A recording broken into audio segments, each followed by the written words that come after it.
Let's do it. All right. Welcome back, ladies and gents, to another wonderful day of history review. So we are going to try to do as much as we can today. We are a bit behind where we hope to be in terms of this particular day on the agenda. We definitely have today and Friday in terms of review sessions. Whether or not I'm going to do it next week is TBD. If I don't, then I will set you guys up with alternative arrangements. We already know I'm definitely not doing period 6. So if we don't have time for period 5, then I will give you guys the packet for it. I'll give you guys the resources for it, so you have the ability to do the review. It just won't be with me here in the review session. But I think we can get through all of period 4 no problem. But I'm going to try to go a little bit quicker today than I have in some of the other days. So if I'm going too slow, if I'm going into too much detail on something, just let me know. Be like, good, that's good. What's next? Let's go to the next thing. This one's a little bit less repetitive. It does get a little repetitive at the end, though. So we'll see how that goes. I took a lot of good stuff from Freemanpedia. So shout out to Freemanpedia. AP Worldpedia is good. It's just a little bit. Some of the sections are not completed on there. It's a work in progress, but it is a really nice resource. It gives summaries, and Freemanpedia has these nice graphics and stuff like that. So I figured this would be a nice way to speed it up because they break things down quickly. So instead of putting a million pictures of different things, I hope this will help us to move a little bit more quickly as well. All right, so let's look at the top. So this is key concept 4.1, point 2, and point 3. We'll see how many of them we can do today. Existing regional patterns of trade intensified in the context of new global circulation of goods. So this is all about the beginning of what turning point? What's the big turning point for period 4? Period 4 starts in the 1450s. What are some big turning points we have here? One of them's not on here, but what does it lead to? Big turning points. 1450s. What makes this time period majorly different than the time period before? Nope. That's happening. It's all right. Overseas trade? Particularly with where? We've had overseas trade before. What's new? What's transatlantic? So what had to happen to make that possible? Yeah, that was kind of a big turning point, right? 1492, 1492, right? Columbus sailed the ocean blue. But there's a lot more going on besides just that. But that's obviously the big turning point here, right? The big turning point for period 5 is what?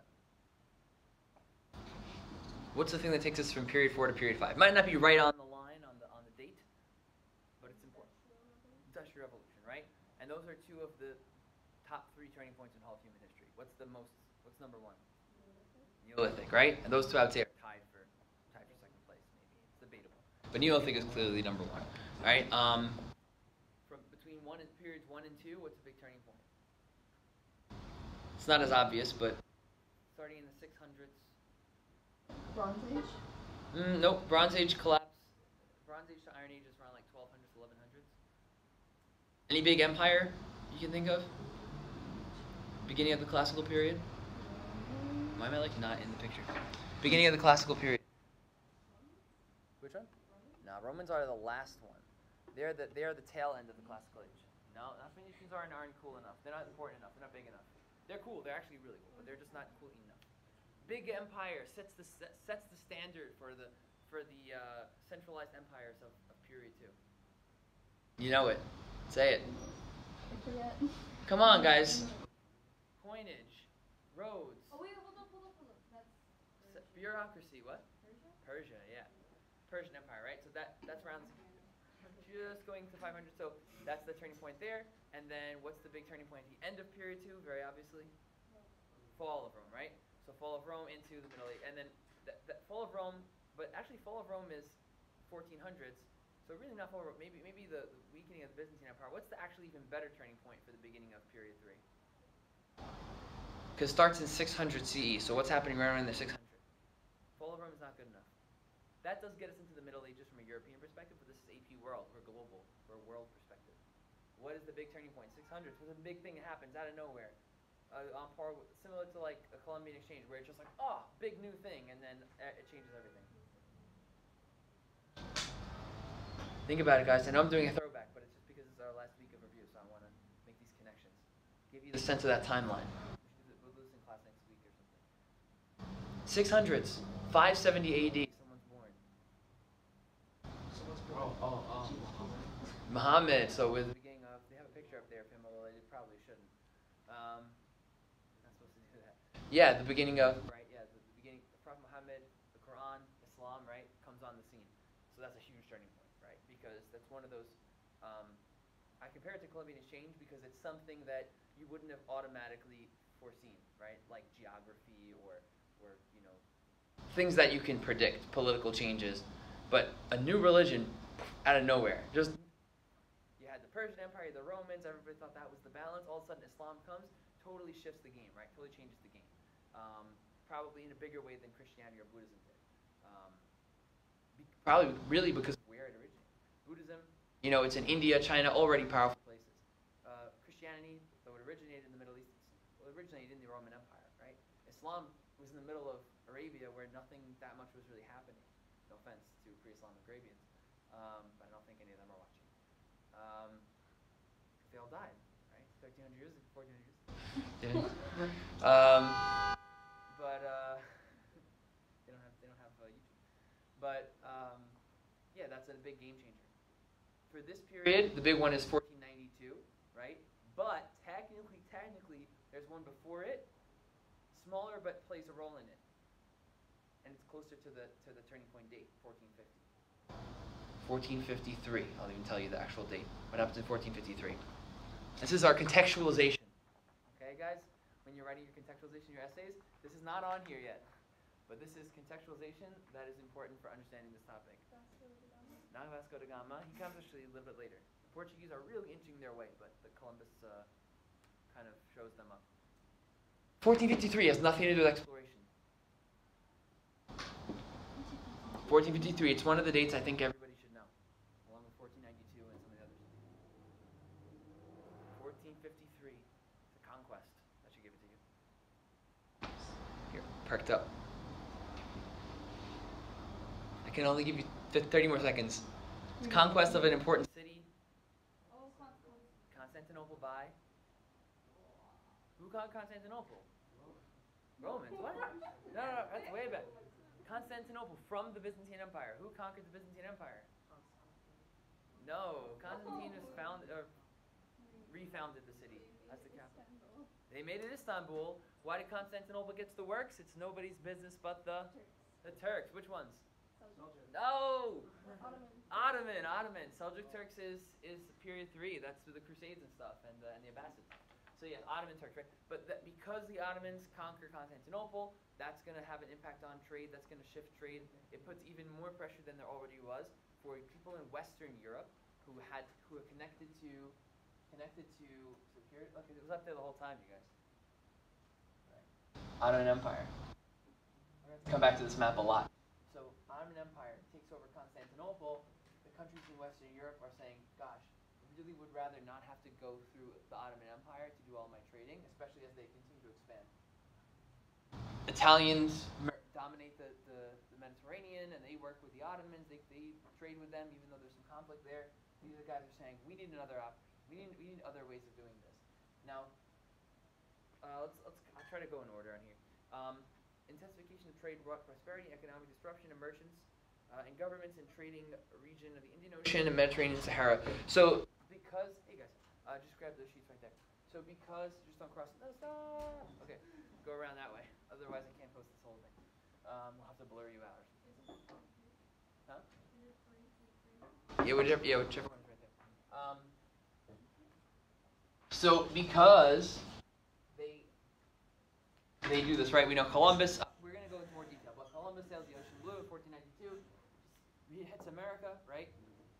What's going to happen over here is going to be disruptive as well. Let me see if I have a better slide for this. So, yeah, I know, right? There's a lot going on in period 4.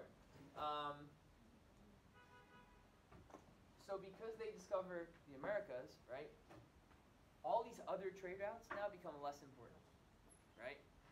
Overland trade. What's the big overland trade across Eurasia? Silk Road. What's the overland trade in Africa? Trans-Saharan, right? What's the maritime trade? Indian Ocean trade. Now this one doesn't become less important; it just changes. But these ones definitely become less important. And not only is they discovering a new route, yeah, because this is what we're putting in this box. It's the disruption part. Not only are they discovering a new route, but also the technology around maritime trade, right? The ships and the other technology that you need, compass, astrolabe, all those things are improving, becoming more widely used. So it's not just that there's a new place to do that trade, which is obviously the biggest thing, but secondary to that, it's that the technology is better. So the easier maritime trade becomes, by comparison, the more difficult. What is?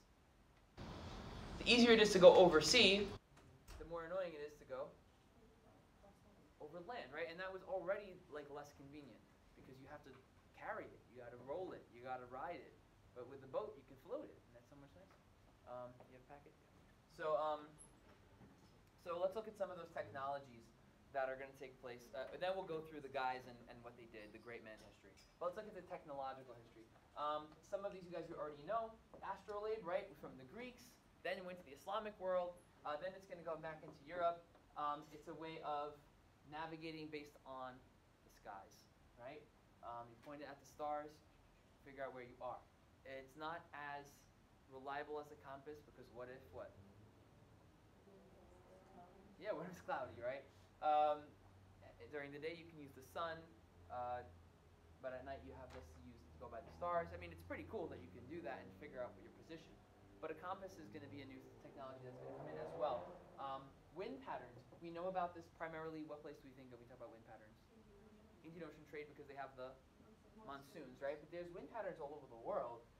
It's just that those maybe the most famous ones. But believe it or not, there's actually wind patterns and ocean currents that make it not that difficult to get from Europe to the Americas. Can you guys see that on there? It's a little small, but you can see that there's wind patterns that actually blow towards the Caribbean. So when Columbus is sailing to the Americas, if I actually have the nice line on there in the previous one, yeah, ish. He's catching a little bit of those winds to make the journey. Ocean currents as well can help with that. And then you have some of these new ships. I'm not going to go into crazy detail. They're ships, all right? The caravel, the carrack, the fleet. Is it fleet? Flute? I forgot. I knew at one time. The proper pronunciation. The caravel was like one of the first ones, though. That's like early during the age of exploration. They don't have on here the galleon, but that'll come as well. Spanish ship, much bigger, can carry a lot more. Also was used in slave ships. Yeah. What about the Viking ship? Wasn't that they could like go across near land because they were like small? Yeah, the Viking ships. And that's going back to period 3. But the Viking ships were, yeah, that's a little bit earlier. But they were flatter on the bottom, so they were able to go across oceans, but they were also able to go up rivers, so that allowed them to have that kind of versatility. But they were more about transmitting, groups of people. They're not enormous ships. I mean, they're pretty big, but they're not meant really as much for trade. And these are more reliable ships. They have, what kind of sail is this? Lateen sail. Remember the Lateen sail? So it's not only a Lateen sail. They have that rectangular sail like the Vikings did, but they also have the Lateen sail. It gives them a little bit more control. And you can see, even just by looking at the pictures, the additional complexity and size of the ships as times go on, right? This Dutch ship, what do you think? Who do you think was using this?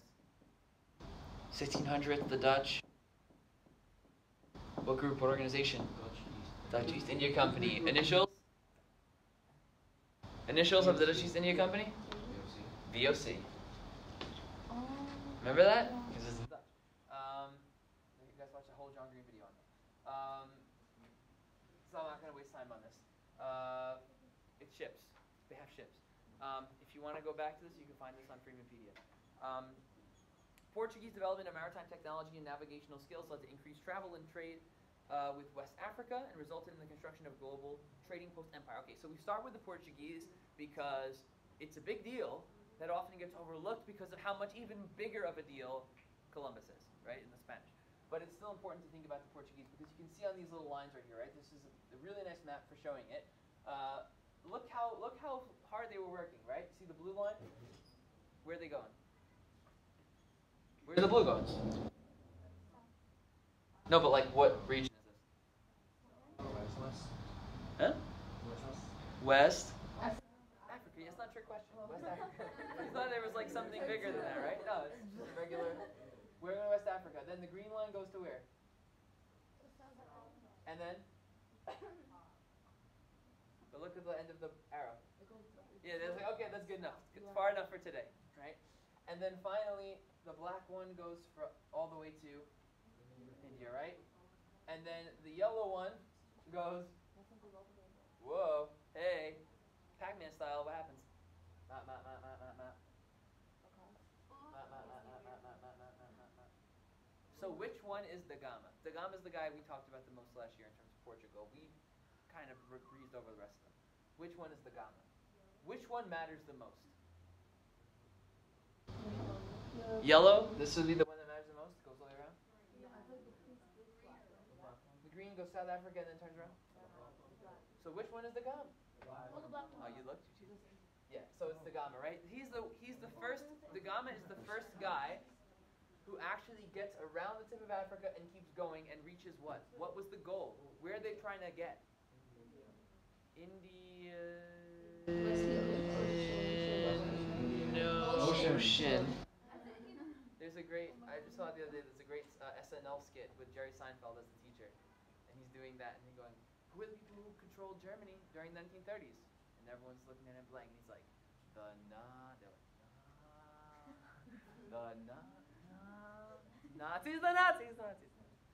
I knew I was going to say Nazis. Mister, I was going to say that too. Okay. So this is the one that matters the most, right? Vasco da Gama. But you can literally just fill it in by looking at the lines, right? Prince Henry the Navigator is the blue. He sets out, he wants to convert people to Christianity, to Catholicism, right, from Portugal. And they start making their, slowly inching down the coast of West Africa, right? And that was, what's the date on that, Prince Henry? 1418. Right around the same time that Zheng He is doing his business over here, right? They're making their way. They're inching down. Bartholomew Diaz, he reaches all the way to the southern tip of South Africa. This is still a big deal. He doesn't go all the way, he turns around. Maybe we can go back to that slide on the wind patterns. It's really an ocean current, but I don't know if it'll show. It doesn't really come across here, but southern Africa, remember how we said, like, you know, the monsoons really help you in this area, right? You can use them to your advantage. Same going across the Atlantic. Southern Africa, the wind currents and particularly the ocean currents are against you. It's actually really difficult to navigate in southern Africa, or the waters across southern Africa. So that's a little bit trickier, and geography and the environment is against you. So they had to figure out how to make that work. But yes, Bartholomew Diaz is, sorry, not Bartholomew Diaz. Vasco da Gama is the guy who finally reaches India, and he goes, I figured it out, guys. I figured out how to reach the Indian Ocean world. This is where, why do they care about all this? What's that? What's here? Spices and, in general, goods, trade, luxury goods, things that people have been going crazy for, and they had to go through the Ottoman Empire, Indian Ocean, you know, trade connecting indirectly to this. They finally want to get into it directly, so they do. And then this one is just more of like, we did it, and it wasn't really worth it. Magellan, Ferdinand Magellan, if you see on the, I think it's on the next page, is he even on here? Yeah, they didn't even include him. That's how little they care about Magellan. He circumnavigated the globe. Basically, remember Columbus, now that's 1519. So Columbus, he's the one who sails this way, right? What was Columbus's original plan? To get India, China, Indonesia. He's trying to go to Asia, right? He's trying to get to the Indian Ocean world. Specifically, where is not the biggest concern. Maybe Japan, maybe Indonesia. He wants to get to Asia. And he figures, fairly logically, fairly reasonably, that if this is the world, and I go this way, then I'll come out over here, right? And I'll hit some islands. They didn't have a super accurate picture of these maps. They didn't really know specifically what was out here, right? Right, guys? But they had an idea, and they know this is where the spices are. So he says, look, I'll sail this way, I'll hit Asia, right? But he didn't know this is there, right? So I'm only mentioning this, just touching on this to mention why they wanted to send Magellan. Once we find out that there is this here, they want to know, was it worth, like, is it worth it? A big thing that a lot of people are trying, you see a lot of these arrows here, going up towards Canada and stuff? They wanted to see if there's a way to get through here. Can we cut through? Is it, we know we can go around southern tip of Africa, go to Asia. Okay, that's like an okay way to go. Is there a faster way? Can we, was Columbus like essentially right? Can you go west to get east? Can you do it? No. You can't. Can you? Can you? You can't go like this? But that's hard as the thing. That's, yeah, but that's super annoying, right? It's, you could do it, but it's probably not worth it. We should probably just keep going with this, right? But they had to figure that out. So it went all around the world, and Magellan died along the way. And they had to go around all the way southern to South America, come back up here, and they go, we did it, we're back. And then they said, okay, yeah, let's not do this anymore. This is not a good idea. This is really not, it's not worth it. The Earth is really big. Let's not keep going around the Earth. So for the most part, the trade that's going to be taking place, or the navigation that's going to be taking place, goes around southern tip of Africa. In modern times, we cut two pathways. What are those? Which ones? Panama Canal and Suez Canal, right? That's later on, but just keeping that in mind, that's obviously going to make this a lot easier, and it's going to expand that trade and make it more accessible. Spanish sponsorship of the first Columbian and subsequent voyages across the Atlantic and Pacific dramatically increased European interest in transoceanic travel and trade. You ain't kidding. Yeah, they discovered America, so yes, they are very interested in traveling across the ocean and trading across the ocean, right? What's my next slide? Oh, this is what I want to show you. So look, this is what people thought of the world. In Europe, this was a very common, it's obviously an oversimplification, but this is a very common way of describing the map. This is not very accurate. But this is what you can turn your head to the left and maybe see it a little bit better, right? But they said we got Europe, we got Africa, and we got Asia. Asia's the big one, right? Europe's, if we turn our head a little bit up here, Europe is up here, Africa's to the south of Europe, and Asia is to the east of Europe, and even the southeast of Europe. It's not totally wrong, right? We understand that. But that was the way they thought of the world, and they didn't have very specific details on that. This was like during the early Middle Ages. This was their perception of the world. You can even see the sons of Noah, Shem, Japheth, and Ham, as being the three descendants of the Europeans, the Africans, and the Asians, which is not, well, I mean, not to say it's not accurate. I mean, it's obviously a biblical belief anyway, but it's also not something that was always believed that within Christianity, that these were the three groups that settled there, but they came to believe that to be the case. It also plays into racism, because it was said that they started to develop before the scientific racism, because religion wasn't cool anymore. When they had religious racism, they said, well, the sons of Japheth were destined to be the rulers of the world. The sons of Ham were destined to be the servants and slaves, and the sons of Shem were to be the subjects, to be subordinate. It's a nice justification to enslave and conquer people, right? But that's obviously not a very accurate depiction of the world, so they didn't even really know. They didn't know what, there's a better map I could show you, but I don't have a picture of it on here, we might have looked at it last year, from Norman, Italy, where we saw North Africa pretty accurately. We saw Europe fairly accurately, although a little bit bigger than it ought to be. And then Asia just kind of like, you know the end of a song when they just kind of fade out? Yeah. That's what they did with Asia. They go, something, some stuff, islands or something. They didn't have a real good, clear view, and they didn't know what they didn't know what was below Sahara really too much. So this was really a discovery. They didn't just go, oh, I wonder if we can go around Africa. They went, I wonder what Africa is like after here. So that was kind of a big deal, but I digress. Columbus. Columbus discovers America, right? Really big deal. We have the beginning of the Columbian Exchange, which is going to be, we're going to go into more detail in here in a little bit, so I won't dwell on that. But this is huge. This is one of the biggest things that ever happened in human history. As we know, this is not mentioned on here, but I think it's worth pointing out, interaction with the native peoples did not go super well. Right? According to Bartolome de las Casas and others, even Columbus himself and his son, really brutal treatment by the Spanish to the native peoples in the Americas, particularly the Taínos and people of the Caribbean, who had even less ability to defend themselves, and really we're just not expecting what came their way. The brutality for gold and riches and putting these people in a situation where they had absolutely no um, oversight. There was no one, there was no law and order, for the Spanish conquistadors, conquerors. They were pretty much doing whatever they wanted, and that kind of power tends to bring out the worst in people. But the Columbian Exchange, pretty big deal. I don't want to jump ahead. I feel like there's another spot on here where it goes into the whole. Yeah, it's gonna. Let's jump ahead. I'm gonna skip around. Go to V5. Connection between Eastern and Western hemispheres resulted in the Columbian Exchange. European colonization of the Americas led to the spread of disease. Oh, why'd you have to spoil it, man? Come on, you start with something positive. Pizza. B. American foods became staple crops in parts of Europe, Asia, and Africa. Cash crops were grown primarily on plantations with coerced labor. Oh, so negative, right? How are we going to celebrate Columbus Day with all this negativity, right? Why are you trying to bring us down, EP World? Pizza, ice cream, couldn't be possible without Columbus. Why don't we focus on that? No, we got to talk about disease. Here we go. De Soto's travels into the Americas, up to Mississippi, all these things. Everybody gets diseases, right?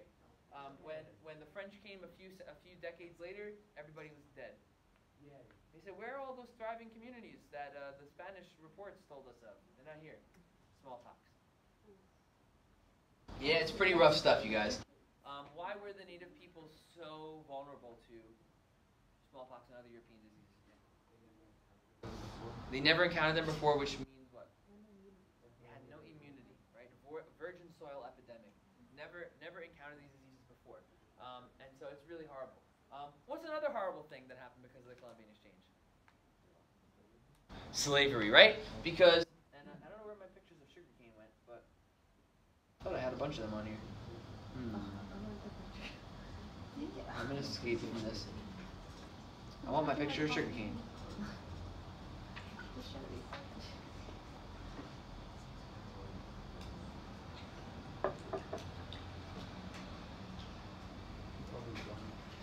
I could have sworn. Maybe I copied but didn't paste. Maybe that's what it was. From myself. From like my old stuff. Sounds sus. No. Maybe. No, not these pictures. These are my beautiful pictures of fruits and vegetables. I lost it all. Okay, I'm just going to open it. Well, yeah, ultimately from Google, but isn't everything? So look, we got new animals, guys. Old world or new world? Cows. Old world or new world? Are they from Afro-Eurasia or are they from the Americas? Cows. Old world. Pigs. There were no cows in the Americas before 1492. Pigs. Old. The old world. These are from Afro-Eurasia. There were no pigs in America before 1492.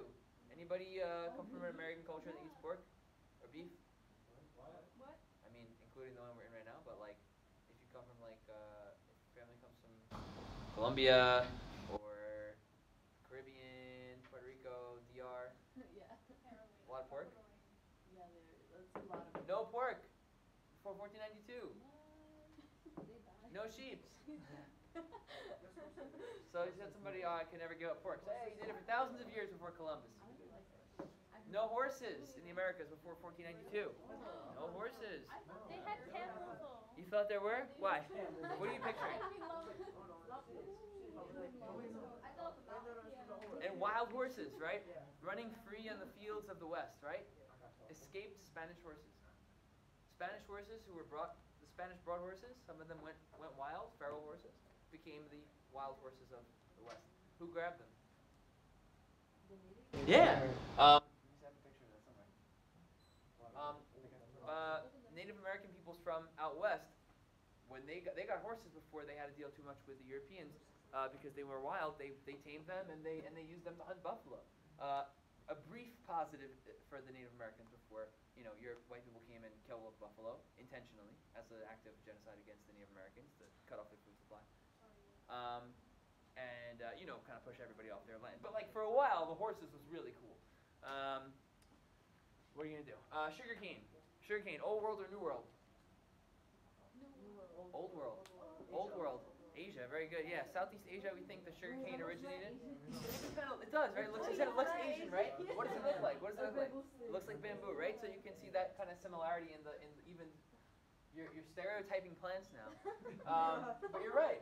But it's good. You're picking up on something. So it is an Asian plant. But where do we associate sugarcane? Part of the world. No, like nowadays, Caribbean, right? When you think about like, what kind of thing do they make from sugarcane? Yes, thank you. And what do they further make from it though? Well, yeah, that's not what they create. They gain money from it, but what do they create? You said money already. Money doesn't grow on trees.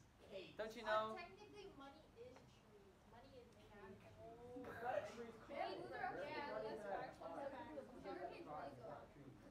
Well, there's cotton in money. I don't know. Okay. Sugar. What else comes with the sugar cane? What else comes out? Syrupy stuff. Not maple syrup. That's from maple trees. Dark stuff. Syrupy. Starts with an M. Molasses. What are you gonna make with that? Come on, think. What do the pirates drink? Pirates of the Caribbean. Not beer. Rum, right? Yo ho ho and a bottle of beer? No, it's yo ho ho and a bottle of rum. They drink rum because rum is made from, just like all alcohol, it's made from fermentation of sugars. We don't need to use the fruit. We'll just use sugar itself. Molasses fermented into rum, and that is obviously with other things added in. But that's a big export. We'll get to that when we talk about slave trade. But the sugar, that's going to be a huge reason for the growth of what? Sugar? No, not maybe. Introducing sugar into the Caribbean is a big factor in the growth of slavery. Very good, right? Because that's who's going to grow that sugar. We were just looking at it in my 9th grade class today. I don't think I have a map of it specifically, but more than when you think of slavery, transatlantic African slavery to the Americas, what region of the Americas do you think of? Good for you guys. You were paying attention last year. Star students. Caribbean and Brazil. What do you think most people think of when they think of slavery? South. Well, the South, the American South, right? But it's not, only 2% of the people. Only 2% of the people from Africa who were taken as slaves and brought to the Americas, only 2% went to the southern United States. That's not to say that there wasn't a lot of slavery in the southern United States. That's to say there was even more slavery, way more slavery in Brazil and the Caribbean. Yeah. Weren't they especially high numbers because it was so brutal there that they kept dying, so they had to keep importing them like every. Very good. Very good. Like other generations. Very well put. Yeah. In other parts where the slavery wasn't so brutal, and really it's not to say it's not brutal, right? It's even worse, right? As bad as it is in the southern United States, it's even worse in the Caribbean. In fact, enslaved people, and I try to say enslaved Africans rather than slaves, enslaved Africans living in New York, for example, right? And yes, there was slavery in New York. Oh yeah. It was not nearly as bad as it was in the Caribbean. Most people worked were enslaved as domestic workers. There wasn't so much farming type of labor. And as a threat, right, was like if for enslaved Africans who were, considered disobedient or creating problems, the big threat was like, you keep this up, you think slavery sucks in New York? We're gonna send you down to Haiti. See how you like it. That was, and it wasn't just a threat. It wasn't an empty threat. That was something that did happen. Same thing in terms of southern United States, right? So that was where it was so brutal, like you said. People, they would continue to be importing humans as slaves because so many people died they didn't live long enough to reproduce. As biological and kind of emotionless as it is to say that, right? Humans continue if they live in conditions where they can survive long enough to have a child, right? And if that was not the case in the Caribbean and Brazilian slavery, that's to show you just how horrible it was. As we look at a picture of sugarcane. Just put a picture of. Where did my slavery picture go? Sorry. So obviously this is a huge thing. I don't know if this is referenced enough on here. I think it's maybe breeze over a little bit. Big staple crops though. So wheat comes to the Americas, but the two big staple crops that come from the Americas and go to the Old World, what are they? No, wheat is from the Old World. What goes from the New World to the Old World? Not rice. Rice is Old World. That's from Southeast Asia. Maize. Corn is one of them. And what's the other one? So potatoes, right? So corn from, sorry, I didn't have anything to direct that at you. I'm thinking of Sam Gamgee.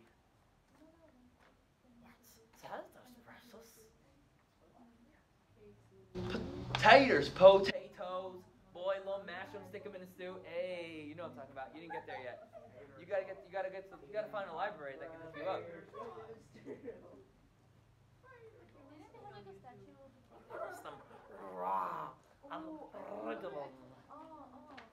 This is AP World Review, folks. All right. So corn comes from Central America, Mesoamerica. Potatoes comes from South America. Both really important.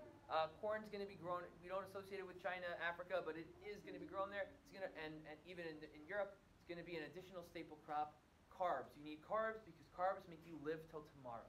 They might not give you all the vitamins you need, right? But if you can eat a potato, you just won't die today, right? And that's why they're a really big deal. So they're going to spread throughout Afro-Eurasia, and what's going to happen as a result of that?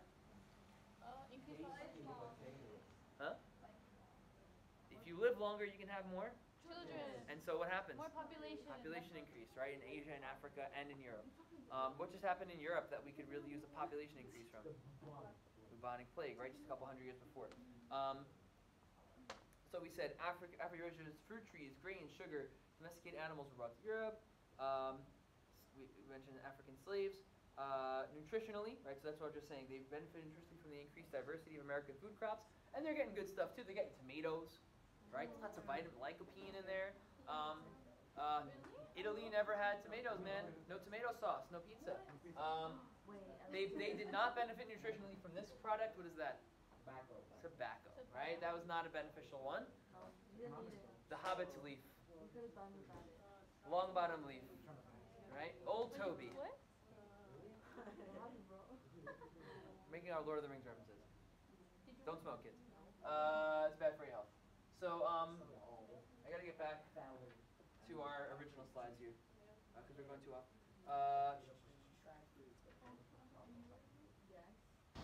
Random. So the trade.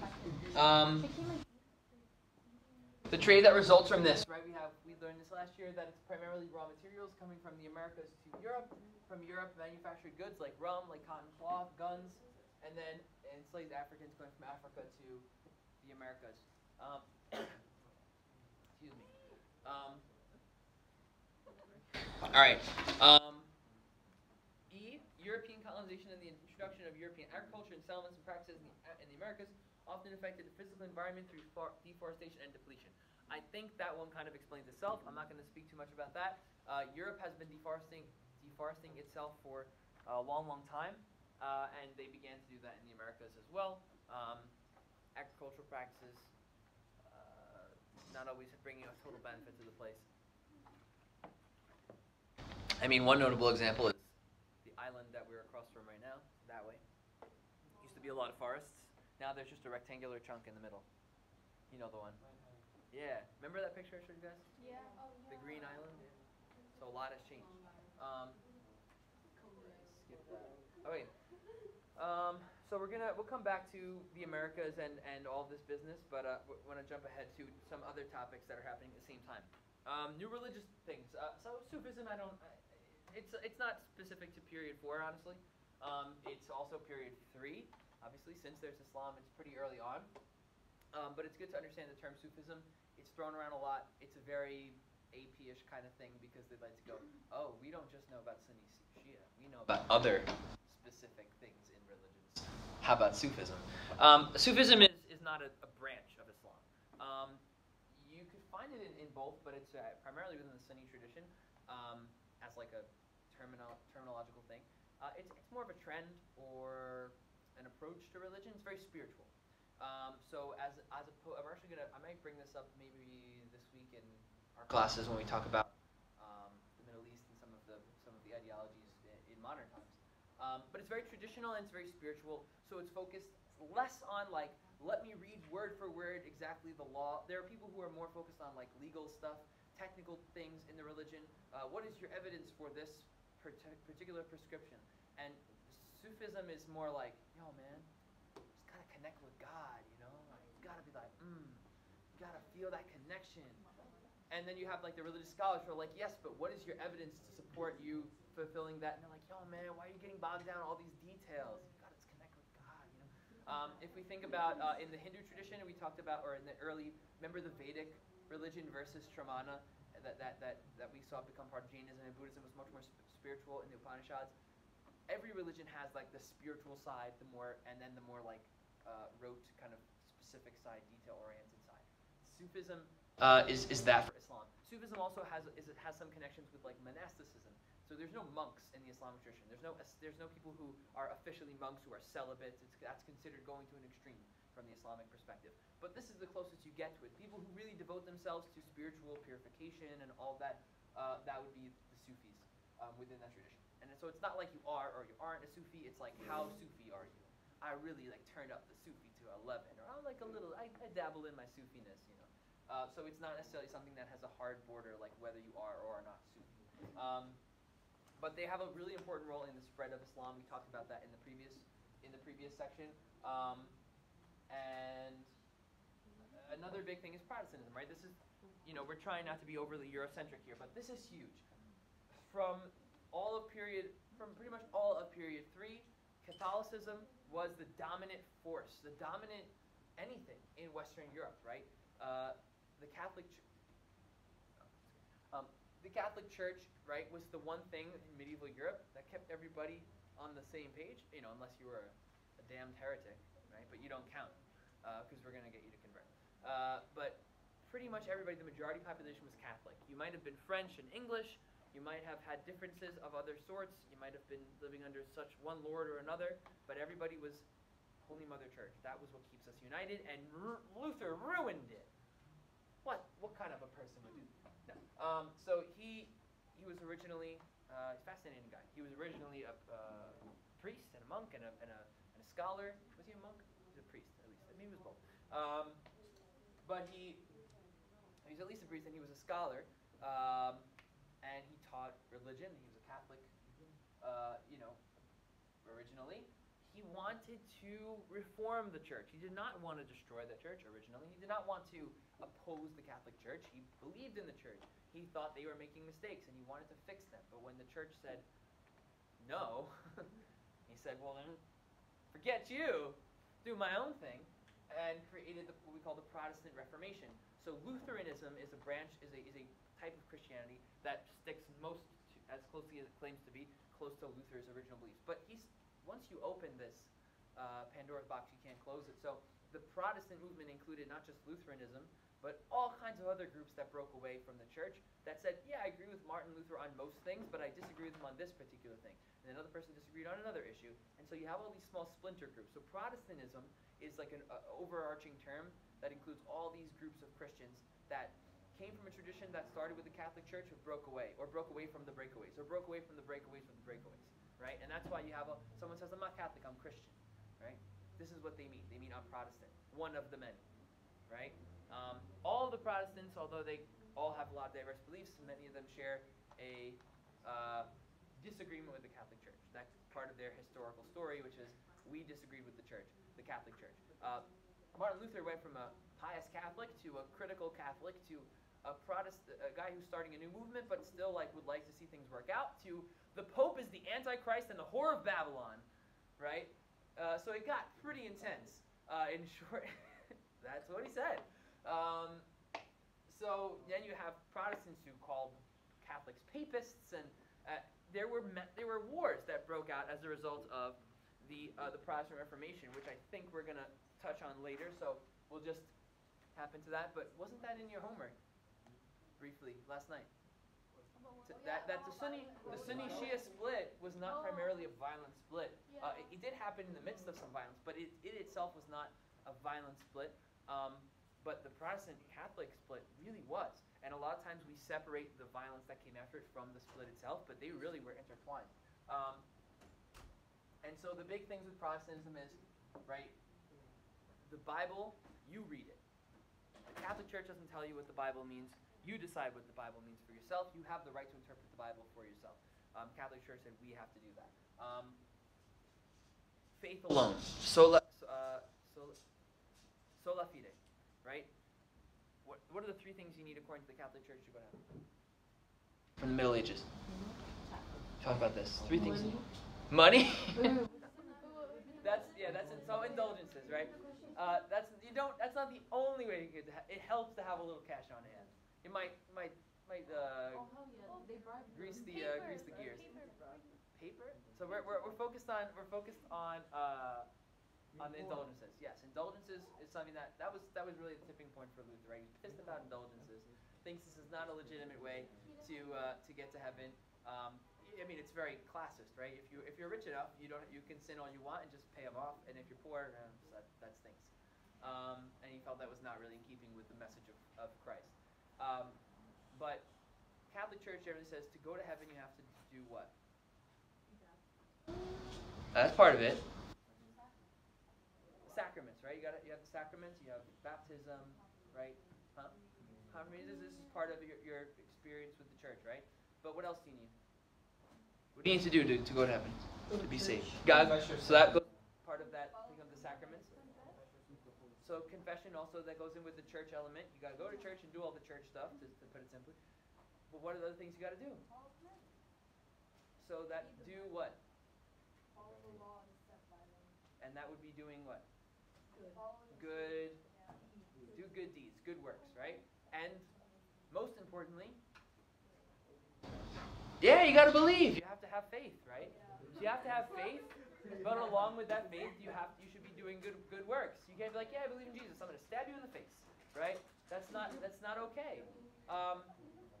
You need to be doing good work. Martin Luther is saying, hey, remember we talked about, we're saying at the Sufis and everything that some people are saying, hey, where's your evidence, right? He's saying, where's your evidence? Because I'm going to cite my sources, and I'm reading Paul in the Bible. He says, only faith. You believe in Jesus, you're good. Sola fide, right? That's the only thing you need to do. Should you do good works anyway? Yes, absolutely. And if you believe in Jesus Christ and you follow His message, then of course I'm sure you'll be doing good works. But technically, all you need is faith. And you can't tell me that if I have faith, I'm not going to heaven. Because I believe in Jesus Christ, I accept Him as our Lord and Savior. This is not me saying it, this is Luther. I'm good. Right? That's what the Bible apparently says, according to Luther. Again, that's his interpretation. Somebody might come up with another interpretation. He says, you're free to do that. The Catholic Church would not agree. So this is a big deal. And again, we're going to come back to this as we talk about the 100 Years' War, another 30 Years' War, other topics. But this really shakes things up. The Council of Trent, as the Protestant Reformation grows, the Council of Trent, the Catholic Church gets together and says, what do we do about this? Do we agree with him? Are we getting rid of indulgences? Are we getting rid of the idea you have to do good works? And they come back with, no. We're going to stick with that. Indulgences, some people went a little far. Sorry about that. But technically, there's nothing wrong with indulgences as long as it's not exploited or overdone. You still got to do good works. And we're still going to tell you what the Bible means, and you can't make it up for yourself. But, we'll try to be nice. That was basically their double down. And then, of course, they had the Inquisition. Spanish Inquisition in Spain, but also the Roman Inquisition in Italy, which went against heretics and tried to enforce the power of the church.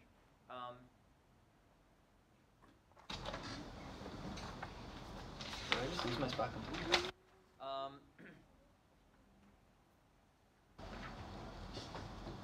Where are we on this?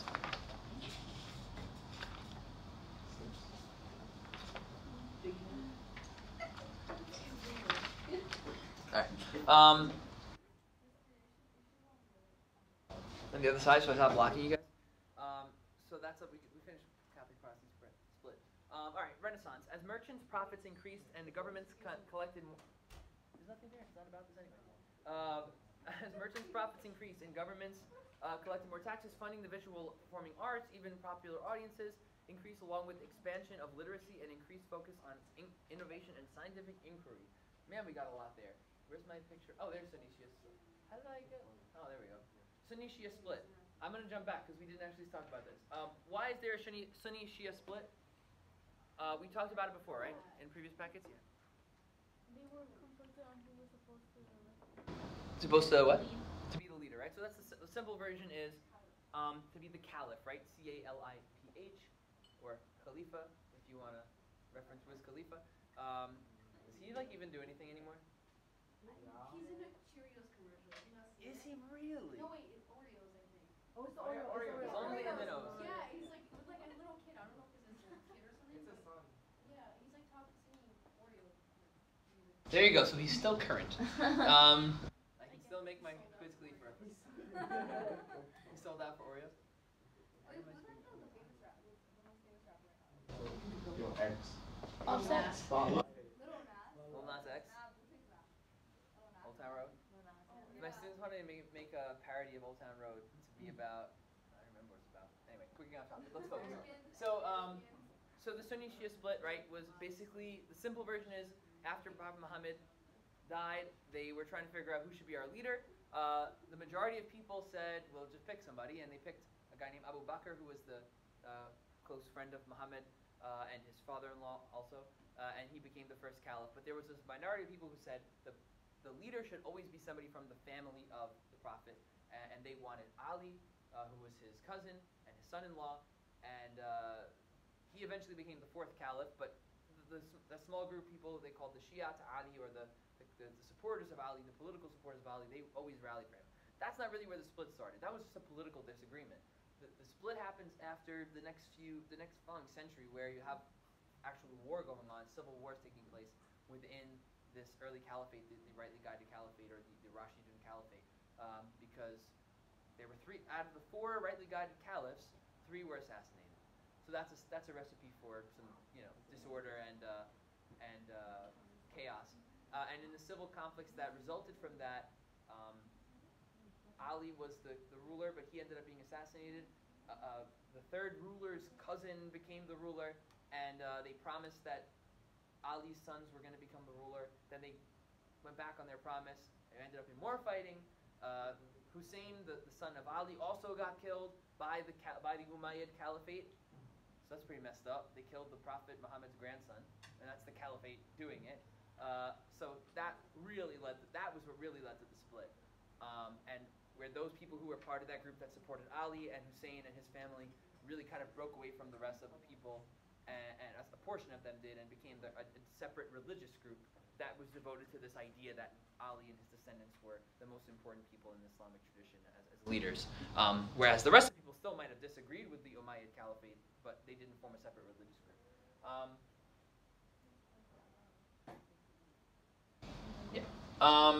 Let's talk about this. So Renaissance, not going to go crazy on Renaissance because I know you guys learned a lot about that last year.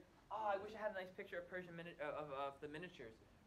This is all on Freemanpedia. So any of these kind of block pictures right here. So the Renaissance, you guys know, right? Italy is the big center of trade in the Mediterranean. They have plenty of room for me to tell you about the Renaissance, so I'm just going to ramble.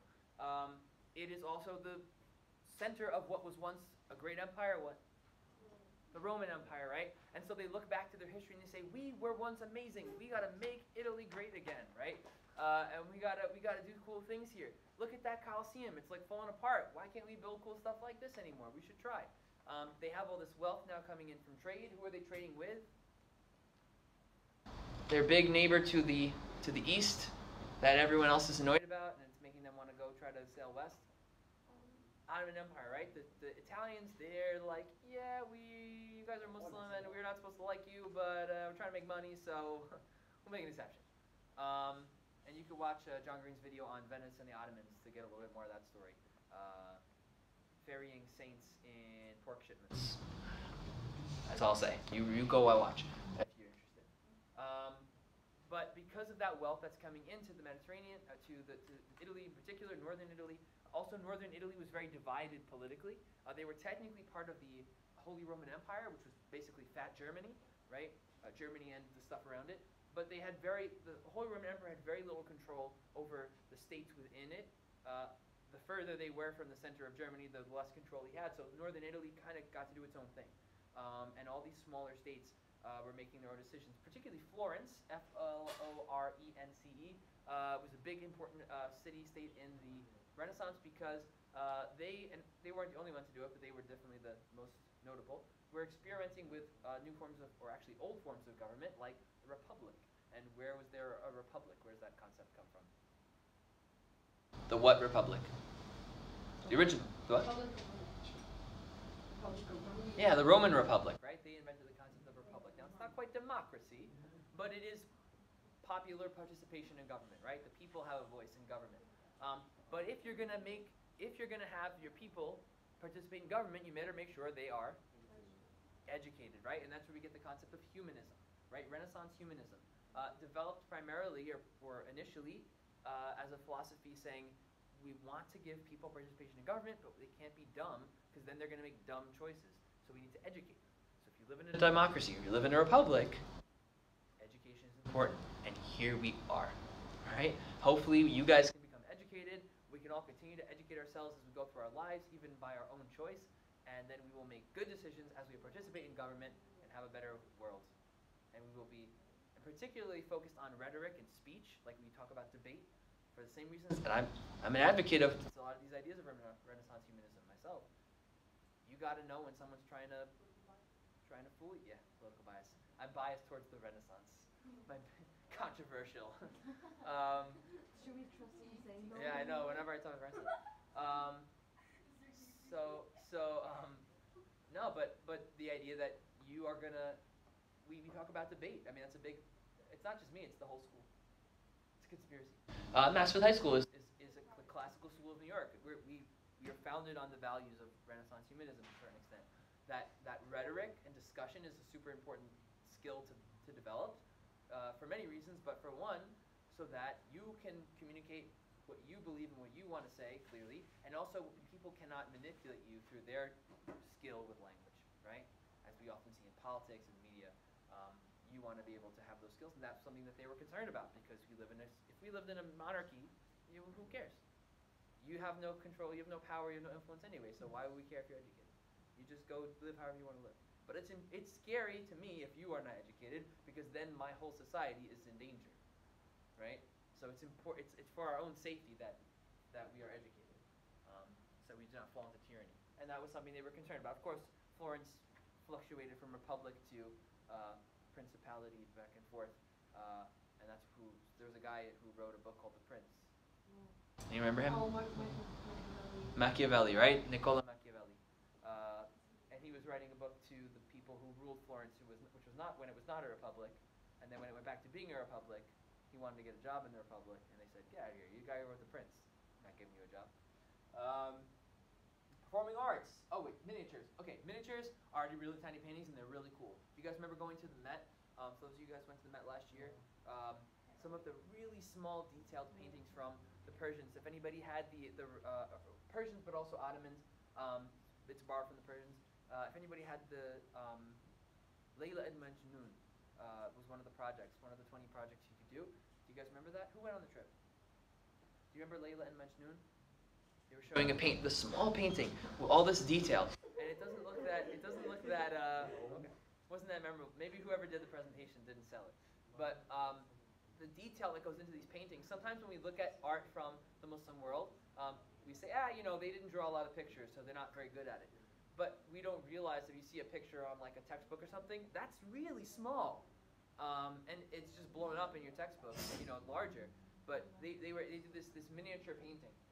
Woodblock printing was done in Asia. You see it in Japan and China, where they would carve out entire scenes on wood, like make basically a giant wooden stamp, and then you could stamp it, and that was a form of art.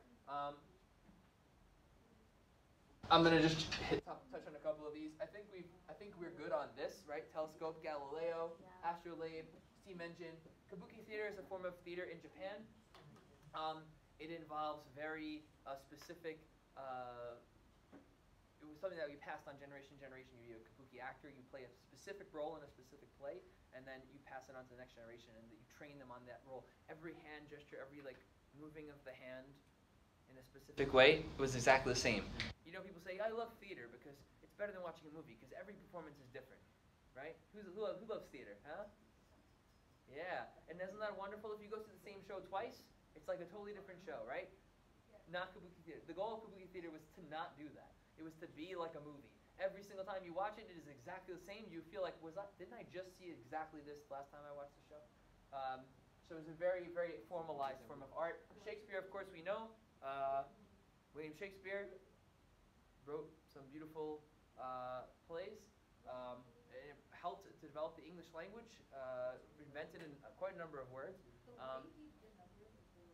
Did numbers? What do you mean? Numbers. It's so His weird. numbers? I don't know what you're referring Like, to. okay, you know how like people play. Like 1, 2, 3. What numbers? No. He didn't do one. Oh, but he always picked 7. What a bad number. Like the opposite way. I'll have to take your word for it. Maybe He it's says, on. like the 10 before the 100. Yeah, something like that. Oh, like 2 and 20. Yeah. Oh, okay. That's just an older, different way of speaking. We made a Hamlet reference today in class. The lady does protest too much, methinks. For Ferdinand and Isabella, claiming that. Are you? The lady does. Wait till you get the lady does protest too much, methinks. One of my favorite phrases. I use it all the time. Me and my wife will use that phrase. If you're being defensive, she'll say, "The lady does protest too much, methinks." Right?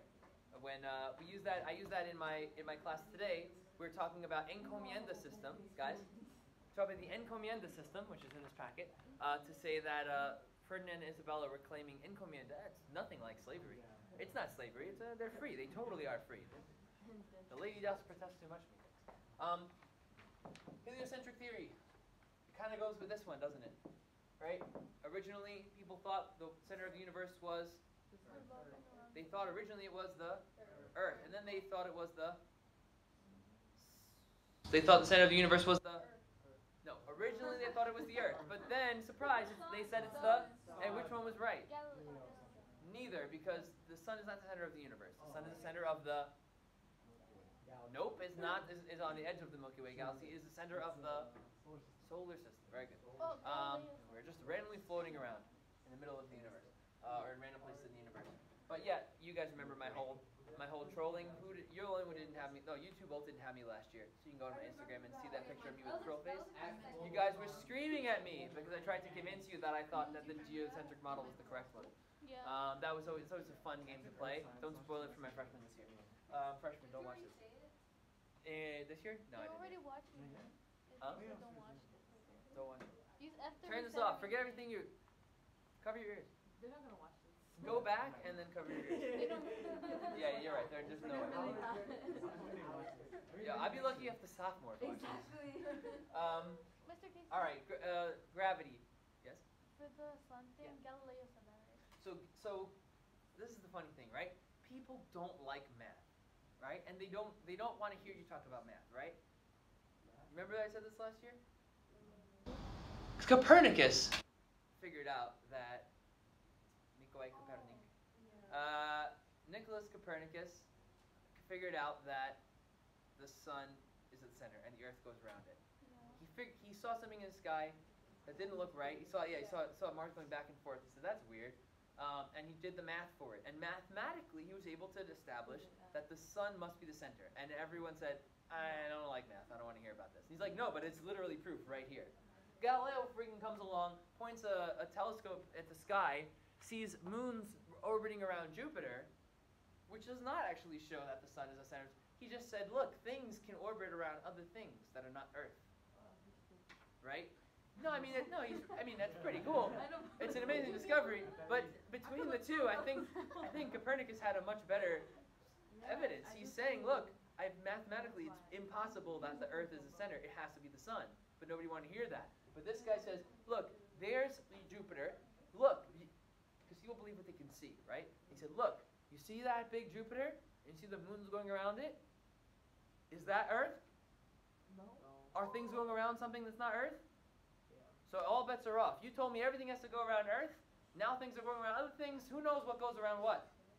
Copernicus was right. And they go, damn, maybe Copernicus was right. But then The church is wrong, yeah. They put under Galileo's name. Yeah. Galileo kind of gets the credit because this was like the nail in the coffin. Everybody with Tycho Brahe, this is something that was established and that was being figured out by Indian astronomers, Islamic astronomers, Afghan astronomers. In fact, the document that Copernicus had, there's an almost identical one in Arabic from like 2 centuries earlier. So it's highly likely that he was using that as a reference point. Not to say that that's bad. We have down here, who's the guy who discovered the laws of motion, gravity? Newton, Sir Isaac Newton, right? And his comment, his famous statement is, oh, the apple, yes. That's the famous story of it. But his famous comment was that if I have seen farther than others, it's only because I've stood on the shoulders of giants, right? science is based on like incremental progress, like sharing of knowledge. Like one of the things that happens during what we call the scientific revolution is people recognize that I don't want to keep my discovery secret and claim like this is mine. I discovered. Yo, put it out there. Let somebody else build on it, so you don't have to waste their time discovering the thing you already discovered, right? That's why we have concepts like scientific journals, right? Have you guys heard of that? Yeah. Now we have our other journal, but it starts with science. That I'm going to publish my research. It's going to be peer reviewed. People can see if they agree with it or call it out or be critical of it, and then somebody else can learn from that and build on it, and then science can progress much faster. But that wouldn't have been possible without what invention? The printing press. Printing press. Good. It's also from this period. It didn't come up on here yet, but I would put that under innovation too. The printing press, man. I would add that in here. Cervantes. We're not gonna talk about Cervantes. Judge me. You go watch Ministerio del Tiempo. You see how important. Don Quixote. And Sundiata we learned last year. Remember Sundiata? We learned about oral tradition. Oh yeah. Yeah, Sundiata. Remember the story where he throws a spear and the guy disappeared. Oh yeah. Yeah. He was the founder of Mali, but it's very mythologized. But there's history in there. There's value that you can take out of those oral traditions, even if they're largely mythologized. I know we're coming to run out of time here, but we covered quite a bit. So I think we'll have to call it a day here, just because I know you guys gotta go. I gotta go. I don't have anywhere to be. Huh? I don't have anywhere. Yeah, I do. I gotta pick up my niña. Yeah, she's in daycare. So we will pick up from here on Friday. So I encourage you guys and welcome you guys to come back. There's some really good stuff in here. Really good stuff. Friday. So I'll also have office hours tomorrow. So if anybody wants just one-on-one time to ask you questions or anything like that, or anything you need to work on, feel free to come. Sunday will be the last Q&A cafe. So if you haven't tuned in before, I encourage you guys to come through. It's very nice, and it will be on periods 5 and 6. So it's going to be a lot. So I'll be really sad if I get like 2 questions. I want to get pummeled with questions, and I have to pick the best ones. It's there, yeah. It's there permanently. Yeah, it's the same link every time. So, all right, guys. Thank you guys for coming. Keep on studying, keep reviewing, and I'll see you tomorrow.